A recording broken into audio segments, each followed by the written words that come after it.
Tiyak na lubos kayong magugulat kapag nalaman ninyo na ang isang dalaga mula sa isang bilyonaryong pamilya ng langis na may kaugnayan sa maharlikang pamilya ng Saudi Arabia ay handang talikuran ang lahat para pakasalan ang isang Pilipinong estudyante na nagtatrabaho bilang part-timer sa isang convenience store.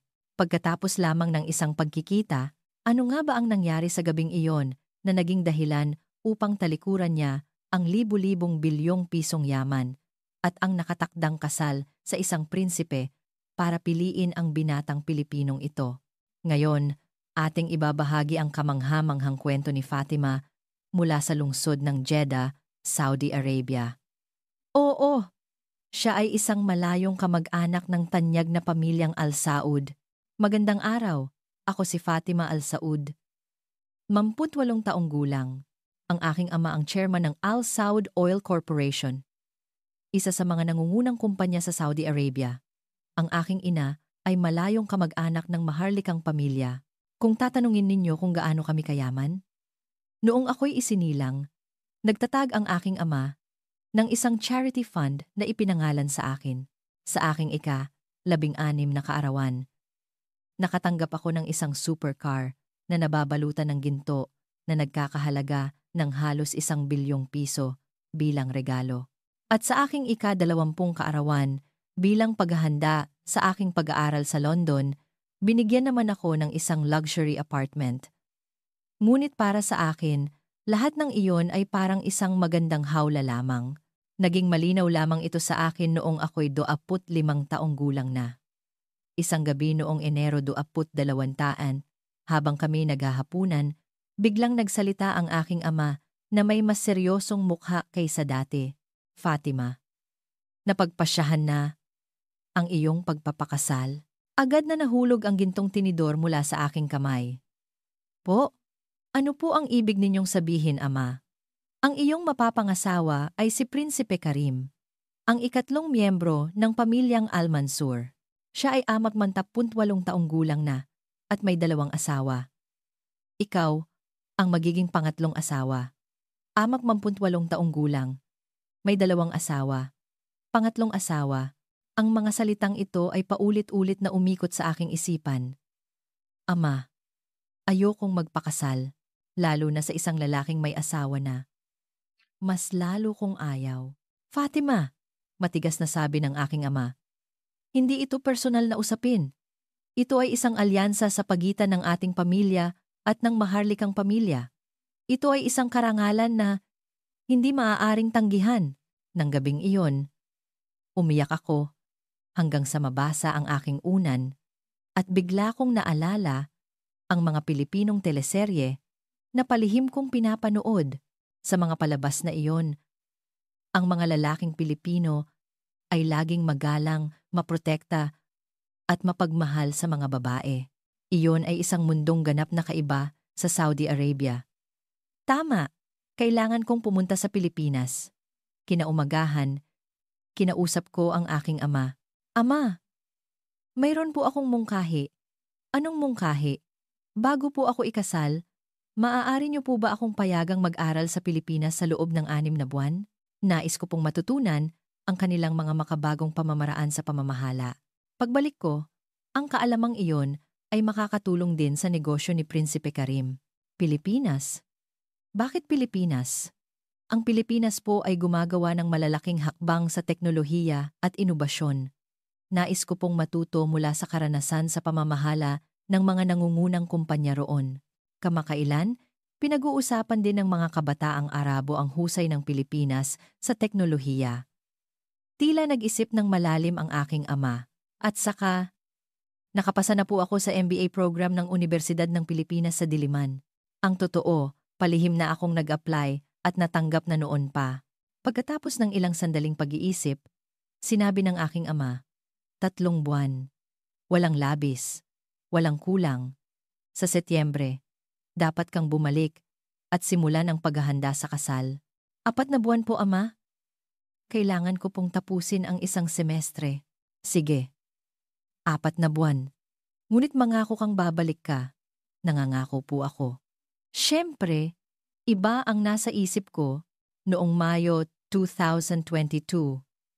Sa wakas, ay nakatapak na ako sa Maynila. Bagamat nag-aral ako ng Tagalog kasama ang isang tutor, hindi pa rin ako gaanong bihasa. Pagkatapos ng halos isang linggong pagpasok sa klase, isang gabi, nagbasa ako sa library hanggang hating gabi. Nakaramdam ako ng gutom, kaya pumasok ako sa isang convenience store malapit sa dormitoryo. Naku, ano ito? Kahit nakakabasa ako ng Tagalog, napakaraming uri ng instant noodles kaya hindi ko alam kung ano ang pipiliin. Kailangan mo ba ng tulong, miss?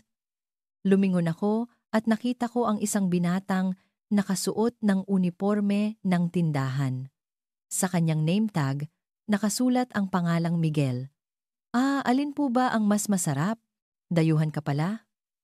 Kumakain ka ba ng maanghang? Opo. Walang problema. Kung ganoon, irerekomenda ko itong beef mami. Malasa at masarap ang sabaw. Hindi lang niya ako tinulungang pumili, kundi matiyaga rin siyang nagtimpla ng mainit na tubig para sa akin. Salamat ha. Ang bait mo naman. Walang anuman. Estudyante ka rin ba rito? Kasalukuyan akong kumukuha ng MBA sa Business Administration. Talaga? Nasa huling taon na rin ako sa Business Administration. Isang kamangha-manghang pagkakataon. Nang gabing iyon, naupo kami sa maliit na mesa sa loob ng tindahan, kumakain ng noodles at nag-usap. Nang matagal, pagkatapos noon, 3 hanggang 4 na beses sa isang linggo akong pumupunta sa tindahan para lang makita si Miguel. Palagi niya akong binabati ng isang maningning na ngiti. Nandito ka na naman pala! Isang ngiti na labis kong hinahangaan. Isang araw, tinanong ako ni Miguel, "Libre ka ba bukas? Ililibot kita sa campus." Marami pang masasarap na pagkain na nakatago rito. At iyon ang simula ng aming unang date.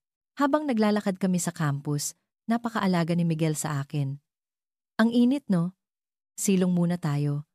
Gusto mo ba ng milk tea? Ang mga lalaking Arabo ay hindi kailanman magtatanong ng mga ganyang bagay. Para sa kanila, natural lang na ang babae ang sumunod sa lalaki. Anong gusto mong kainin para sa tanghalian? May mga pagkain ka bang hindi kinakain dahil sa relihiyon? Medyo nagulat ako. Ngunit tapat kong sinagot, Muslim kasi ako, kaya hindi ako kumakain ng baboy. Ganoon ba? Kung gayon, doon tayo sa isang halal na restaurant. May alam akong masarap na kainan malapit dito. Talagang humanga ako. Hindi siya nagpakita ng pagkabigla. Sa halip, natural ang kanyang pag-aalala. Sa ibang pagkakataon, habang hirap na hirap akong buhatin ang isang salansan ng mabibigat na libro, biglang sumulpot si Miguel. Akin na, tulungan na kita. Ang bigat niyan, paano mo bubuhatin mag-isa? Sa Saudi Arabia, hindi ko pa nakita na tumutulong ang mga lalaki sa mga babae na magbuhat ng gamit. Ang mga babae ang laging kailangang magdala ng kanilang mga pinamili. Isa pang pagkakataon, noong ako'y nagkasipon. Fatima, parang iba ang boses mo. May sipon ka ba? Oo, kaunti. Pagkalipas ng 30 minuto, dumating si Miguel na may dalang isang supot ng gamot. Bumili siya ng gamot sa sipon, bitamina, at isang mainit na salabat. Inumin mo ito. Gaganda ang pakiramdam mo. Muntik na akong maiyak. Kung isang lalaking Arabo, kapag may sakit ang asawa, sasabihin lang, magpahinga ka na lang? At iyon na, ang pagtingin ko kay Miguel ay lalong lumalim. Ngunit kasabay nito ang paglaki ng aking pangamba. Tama ba itong ginagawa ko? Malapit na akong umuwi para magpakasal. Hindi kaya masasaktan si Miguel dito? Sakto namang maingat na nagtanong si Miguel. Fatima, may boyfriend ka na ba? Kumabog ng malakas ang dibdib ko. Wala. Isa iyong kasinungalingan. Sa katunayan, mayroon na akong mapapangasawa. Kung ganoon, pwede ba kitang ligawan? Sa sandaling iyon, nagpasya akong sabihin ang totoo. Miguel, ang totoo. Malapit na akong bumalik sa Saudi Arabia para magpakasal sa taong pinili ng pamilya ko. Lumungkot ang mukha ni Miguel. Ganoon ba? Pasensya na.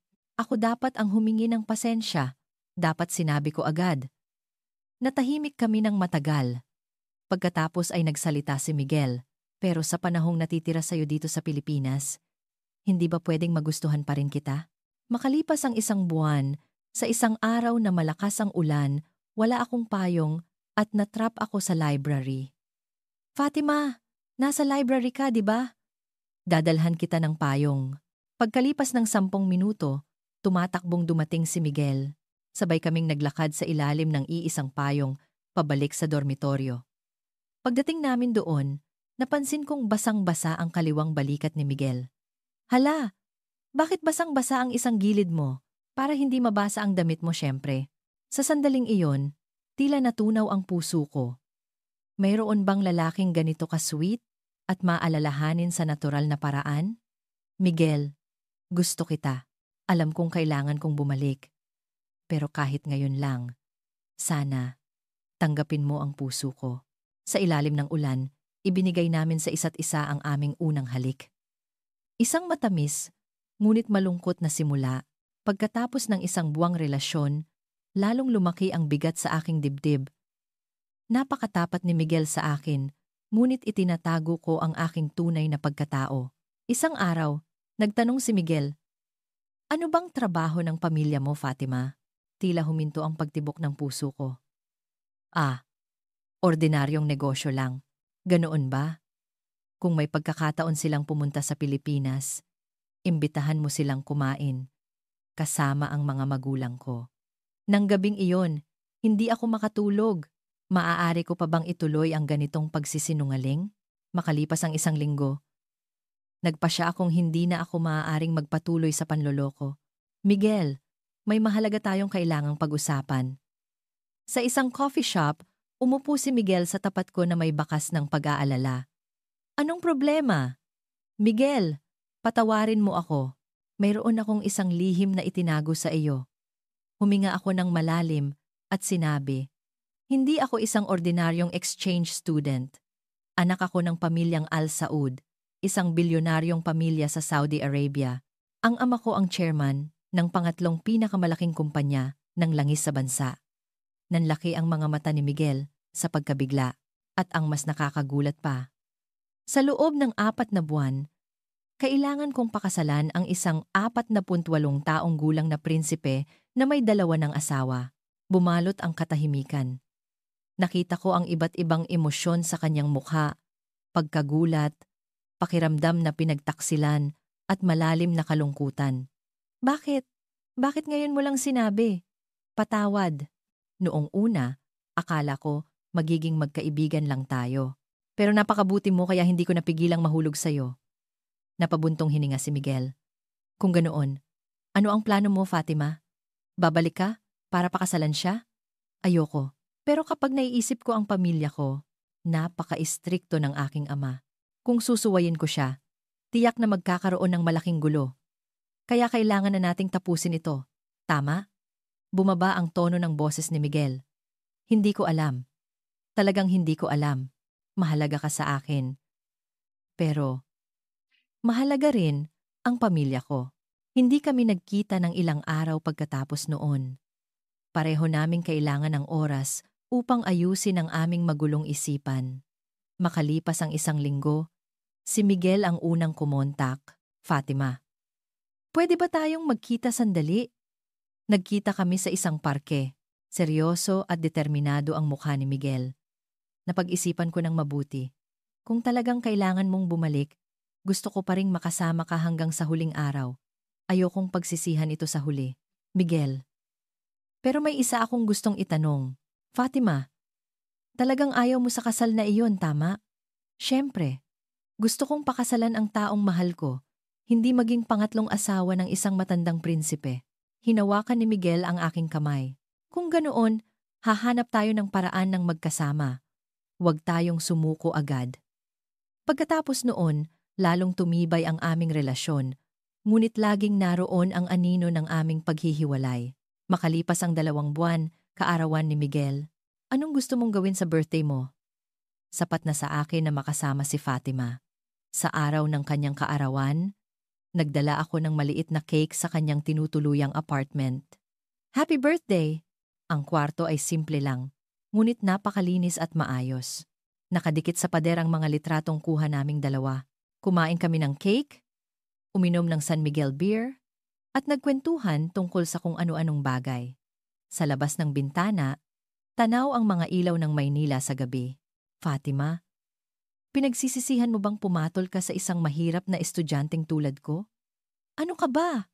Ang makilala ka, ang pinakamagandang nangyari sa buhay ko. Hinigpitan ni Miguel ang hawak sa aking kamay. Sa natitira nating panahon, sulitin natin ito. Nang gabing iyon, marahil dahil sa epekto ng beer, natural kaming napalapit sa isa't isa. Fatima, nang dumampi ang labi ni Miguel sa akin, tila huminto ang mundo. Okay ka lang? Maingat niyang tanong. Tumango ako. Nang gabing iyon, sa unang pagkakataon, kami ay naging isa. Napakabait at napakalambing ni Miguel. Sabihin mo agad kung masakit ha? Dahan-dahan lang ako. Ito ay ganap na kaiba sa mga kwento ng gabi ng kasal na naririnig ko mula sa aking mga kaibigang Arabo. Sabi nila, ang kanilang mga asawa ay magaspang at makasarili. Ngunit sa kaunting pagkunot lang ng aking noo, hihinto siya at magtatanong, okay ka lang ba? Oo, salamat sa pagiging malambing mo.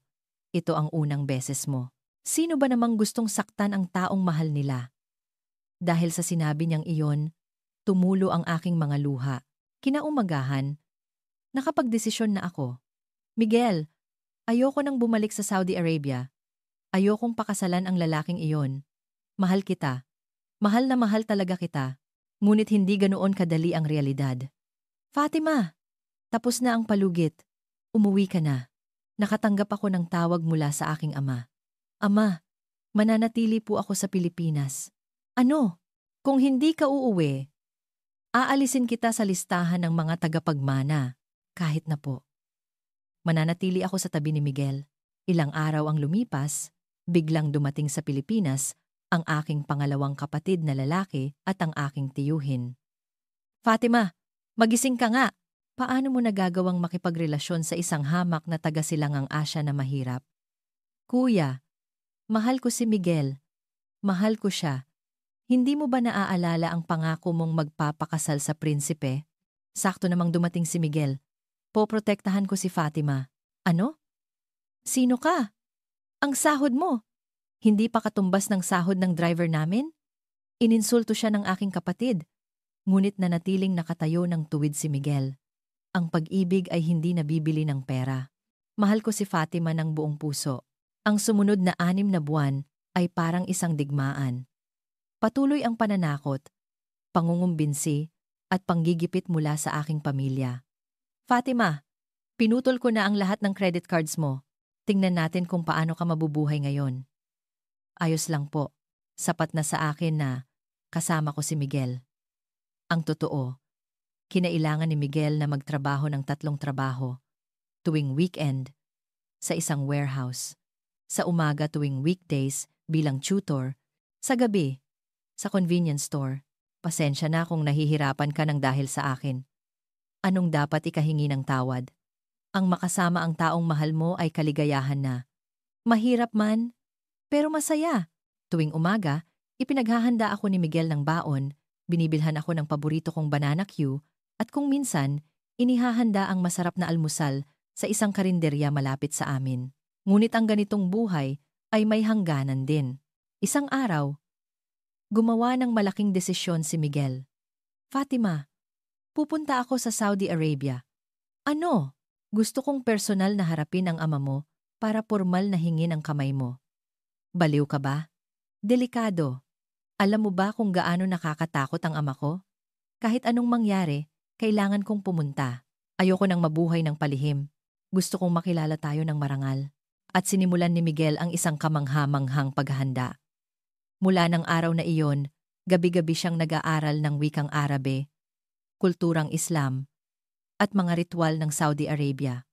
Kulturang Islam, Miguel, bakit kailangan mong gawin ang lahat ng ito? Nakita ko siyang nakatulog sa kanyang mesa ng 2:00 ng madaling araw habang nag-aaral ng Arabe at kusa na lang tumulo ang aking mga luha. Para sa'yo, Fatima. Gagawin ko ang lahat. Sa araw, 3 trabaho ang pinapasukan niya. Sa gabi, pumupunta siya sa isang language center para mag-aral ng Arabe. Tuwing weekend, pumupunta siya sa isang mosque sa Maynila para matutunan ang mga ritual. Assalamu alaikum. Malaki na ang ipinagbago ng iyong pananalita. Maging ang imam ay humanga sa kanyang determinasyon. Ang isang binatang tulad mo, tiyak na bubuksan ng iyong magiging biyenan ang kanyang puso. Lumipas ang 6 na buwan. Ngayon, nakakapagsalita na si Miguel ng basic Arabic at saulado na ang mahahalagang bahagi ng Quran. Talaga bang aalis ka? Tanong ko habang umiiyak sa naiya sa araw ng kanyang pag-alis patungong Saudi. Huwag kang mag-alala, babalik ako na may basbas ng iyong ama. Kung may anumang panganib, babalik ako agad.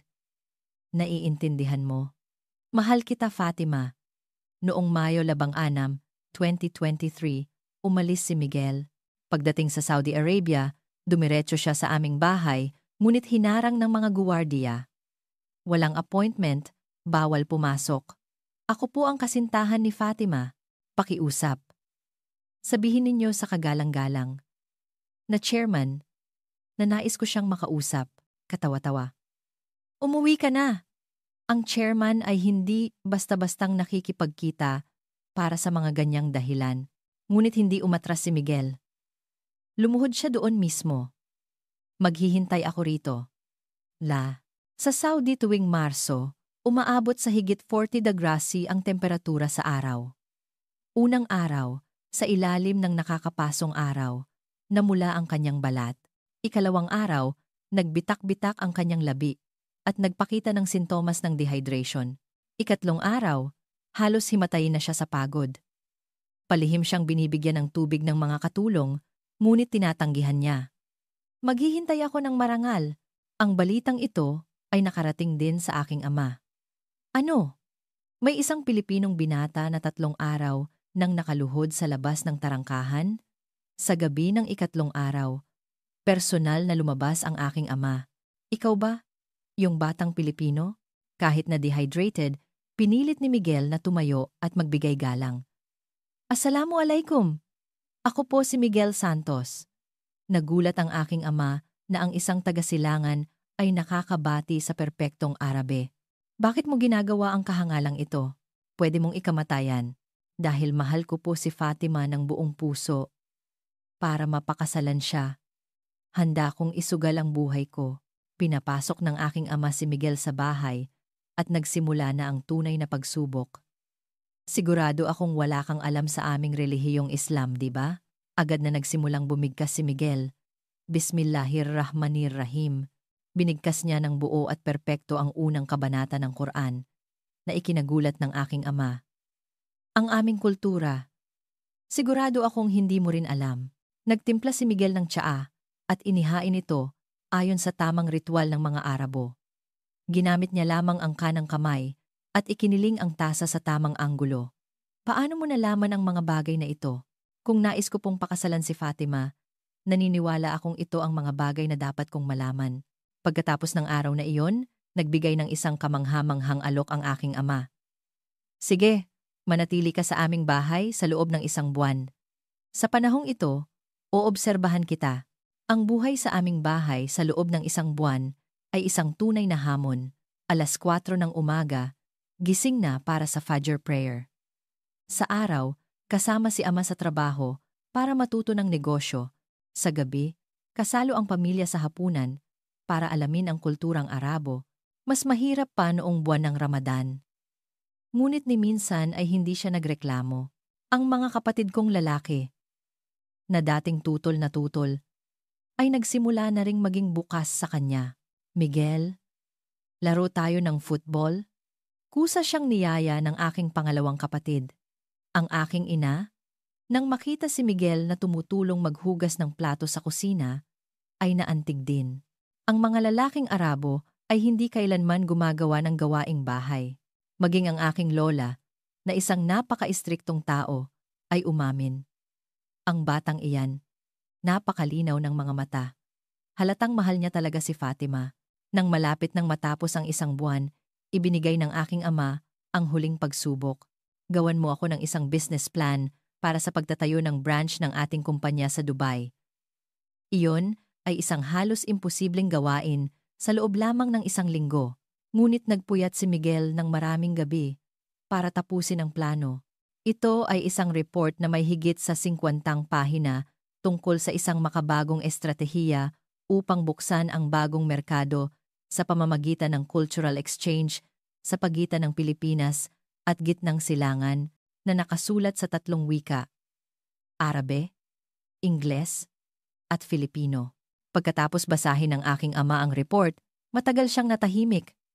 Miguel, po, Chairman, mula ngayon, ama na ang itawag mo sa akin. Isang karangalan para sa akin na magkaroon ng manugang na tulad mo. Pinapayagan ko na kayong magpakasal ni Fatima.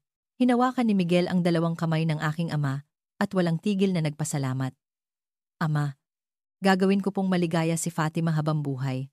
Sakto namang tumunog ang telepono ko. Si Miguel, Fatima, nagtagumpay ako. Pumayag na si ama. Niyakap ko ang telepono at napahagulgol ako. Iyon ay mga luha ng kaligayahan. Pagkatapos ibaba ang tawag, hindi ako tumigil sa pag-iyak sa sobrang tuwa at gaan ng pakiramdam. Kinabukasan, bumalik si Miguel sa Pilipinas. Nagkita kami sa naiya at mahigpit na nagyakap, hindi alintana ang mga mata ng mga tao sa paligid. Nagawa mo nga! Miguel, salamat! Simula pa lang ito. Kailangan pa nating magsumikap ng husto sa hinaharap. Makalipas ang 1 linggo, nag-video call ang aking ama. Fatima, Miguel, pumapayag ako sa inyo, pero may ilang kondisyon. Tumango si Miguel, bakas ang kaba sa kanyang mukha. Una, kailangang idaos ang kasal na may paggalang sa tradisyon ng parehong bansa. Siyempre po, ama. Ikalawa, huwag mong hahayaang mawala kay Fatima ang kanyang karangalan bilang anak ng ating pamilya. Sisiguraduhin ko po iyan. Ikatlo, nag-atubili sandali ang aking ama. Narinig kong tinanggihan mo ang tulong pinansyal at gusto mong magsimula sa sarili mong pagsisikap. Kapuri-puri ang dangal na iyan. Ngunit hindi ko kayang tingnan na lang na naghihirap ang aking anak. Mayroon akong mungkahi. Ano po iyon, ama? Sabi mo, gusto mong magnegosyo tungkol sa cultural exchange sa pagitan ng Pilipinas at Arabia, tama? Kung ganoon, ako ang mag-i-invest sa iyo para sa simula.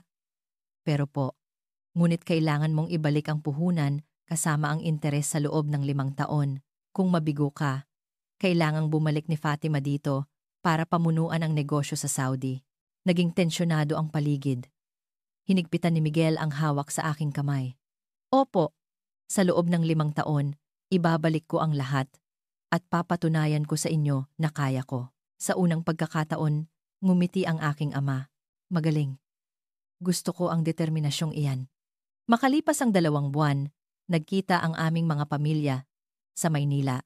Lumipad ang aking mga magulang mula sa Saudi. At malugod silang tinanggap ng mga magulang ni Miguel. Tuloy po kayo. Siguradong pagod kayo sa biyahe. Mabilis na naging malapit ang aming mga ina. Siguradong napakaganda ng manugang ko kapag nag-south ng Filipiniana. Sabi rin po ng anak namin, gusto niyang matutong magluto ng pagkaing Pilipino. Itinakda ang kasal sa Oktubre 2023, nagaganapin sa Pilipinas at sa Saudi Arabia. Oktubre 15. Dumadalawantitri. Dumating ang araw ng aming kasal. 5:00 pa lang ng umaga, nag-aayos na ako sa isang salon. Ang aking pulang seda na terno at ang aking headdress ay nagparamdam sa akin na isa na akong tunay na Pilipinang nobya. Nang bumukas ang pinto ng simbahan, naglakad ako sa pasilyong puno ng bulaklak. Nagtama ang aming mga mata ni Miguel at tumulo ang luha sa kanyang mga pisngi. Tiningnan niya ako. Halos hindi makapaniwala na naging dahilan para hindi ko rin mapigilan ang aking emosyon. Fatima, ang ganda-ganda mo. Nanginginig na, sabi ni Miguel. Ang mga bisita sa loob ay humanga rin. Tingnan ninyo ang nobya. Isang dayuhan na nakasuot ng terno. Napakamistiko. Parang isang diyosa mula sa silangan. Pagkatapos ng seremonya, lumapit ako para magbigay galang sa aking mga biyenan. Niyakap nila ako. Nang mahigpit, naiiyak na sinabi ng aking biyenang babae, manugang ko, Ngayon ay tunay ka ng anak ng aming pamilya. Hinawakan din ng aking biyenang lalaki ang aking kamay at sinabi, maligayang pagdating sa pamilya. Hindi ka na lang si Fatima ngayon, kundi anak ka na namin.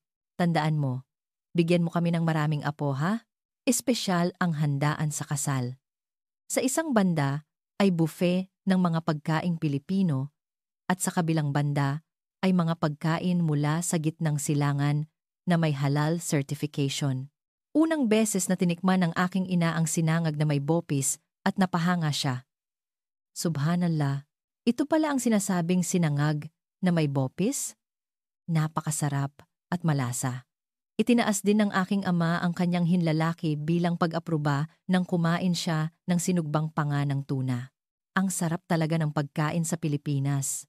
Makalipas ang isang buwan, lumipad kami patungong Saudi Arabia para sa aming pangalawang kasal. Masigasig na nag-ensayo si Miguel sa kanyang wikang Arabe. Sa araw ng kasal, lumitaw siyang nakasuot ng puting thobe na may gintong burda at nakasuot ng bisht na parang isang prinsipe mula sa isang fairy tale. Ako naman ay nakasuot ng isang gintong gown na may mga diamante at isang korona ng perlas. Pagdating sa oras ng panunumpa, binigkas ni Miguel ang kanyang mga pangako sa wikang Arabe nang may malinaw at matatag na tinig. Ako, si Miguel Santos, ay nanunumpa sa harap ni Allah na kukunin si Fatima Al Saud bilang aking asawa, na mamahalin, igagalang, at kasama niyang poprotektahan ang aming mga kultura at tradisyon. Ang perpektong tono at matatas na Arabe ay ikinagulat ng mga bisita. Paano nangyari iyon? Isang Pilipino na nakapagsasalita ng perpektong Arabe sa loob lamang ng 6 na buwan. Pagkatapos ng panunumpa, niyakap ni Ama si Miguel at sinabi, ngayon, anak na kita, isang tunay na miyembro ng pamilyang Al Saud. Sa reception, inanunsyo ng aking ama ang isang sorpresa. Sa okasyong ito, nais ko kayong bigyan ng isa pang regalo.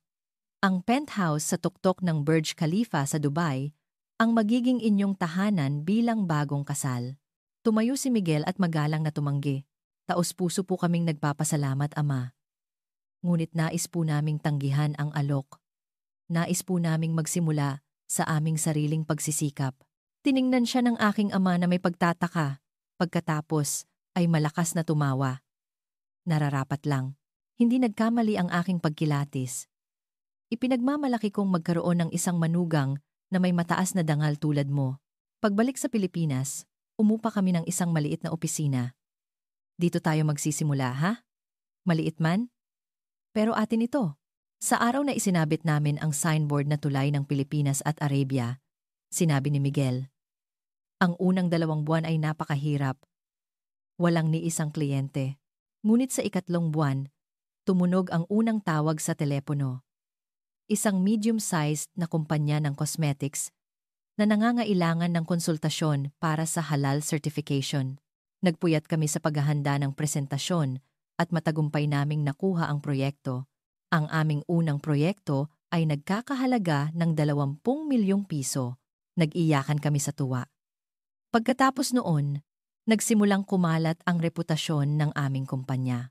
Sa unang taon, umabot kami sa 100 milyong pisong kita. Pagsapit ng 2025, binabayaran pa rin namin ang utang sa aking ama at nakapagbayad na kami ng 1 bilyong piso kasama na ang interes sa tuwing nag-uulat kami ng resulta ng negosyo, labis na ipinagmamalaki kami ni ama. Magaling! Siguradong mababayaran ninyo lahat sa loob ng 5 taon, ano? Siguro po, 4 na taon lang. Ama, si Yusuf, ang aming anak na lalaki, ay isinilang noong nakaraang taon at nagsisimula ng maglakad ngayon. Kahit na may utang pa kami ay lubos na maligaya. Ang aming apartment, kahit maliit, ay puno ng pagmamahalan at kami ay sabay na lumalago araw-araw. Minamahal na mga manonood, iyon po ang dahilan kung bakit handa akong talikuran ang lahat para piliin ang isang lalaking Pilipino. Ang tunay na pag-ibig ay kayang lampasan ang anumang hadlang. Ang mga lalaking Pilipino sa teleserye ay guwapo na, ngunit sa totoong buhay, mas kahanga-hanga pa sila. Naging interesante po ba ang aking kwento ngayon? Sa susunod na linggo, Magdadala kami ng mga kwento ng iba pang kahanga-hangang mga internasyonal na mag-asawa. Huwag kalimutang mag-follow, mag-like, at mag-share. Ang inyong suporta, ang aming pinakamalaking inspirasyon upang patuloy na gumawa ng mga makabuluhang video. Maraming salamat po.